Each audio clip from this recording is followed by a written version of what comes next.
Nixon Chowdhury Bangladesh Awami League যুবলীগের সভাপতিমণ্ডলীর সদস্য। তিনি 2014 সালে 10ম জাতীয় সংসদ নির্বাচনে স্বতন্ত্র প্রার্থী হিসেবে ফরিদপুর 4 আসন থেকে প্রথমবার সংসদ সদস্য নির্বাচিত হন।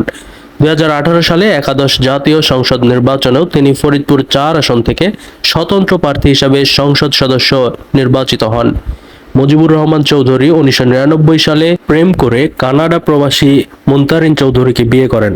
2014 সালে 29 এপ্রিল পারিবারিক কলহের জেরে মুনতাসির অপঘাতে মৃত্যুবরণ করেন। নিক্সন ও মুনতাসির দম্পতির নাজুরা মুজিব চৌধুরী নামে এক মেয়ে রয়েছে।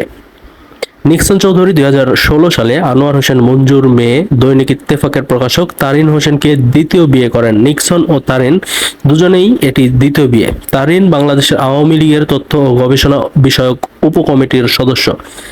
নিক্সনের পিতার নাম ইলিয়াস আহমেদ চৌধুরী এবং মাতার নাম ফিরোজা বেগম। তার দাদি ফাতেমা বেগম শেখ মুজিবুর রহমানের বড় বোন ছিলেন। তার ভাই নুরি আলম চৌধুরী মাদারীপুর 1 আসনের সংসদ সদস্য। মুজিবুর রহমান চৌধুরী, যিনি নিক্সন চৌধুরী নামেই পরিচিত, একজন বাংলাদেশের রাজনীতিবিদ। তিনি ফরিদপুর 4 আসনে সংসদ সদস্য ছিলেন।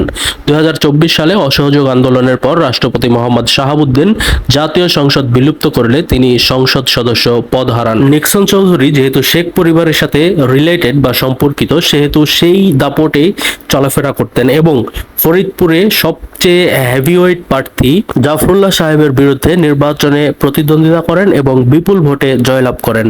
জাফরুল্লাহ সাহেব নৌকা প্রতীক নিয়ে আসার পরেও স্বতন্ত্র প্রার্থী হিসাবে নিক্সন চৌধুরী তাকে পরাজিত করেন। কারণ একটাই, তিনি প্রশাসনিকভাবে দুর্নীতি করে দিনের ভোট রাতে করেছিলেন, কারণ তিনি শেখ পরিবারের সম্পর্কে রিলেটেড ছিলেন এবং রক্তের সম্পর্ক রয়েছে শেখ পরিবারের সাথে।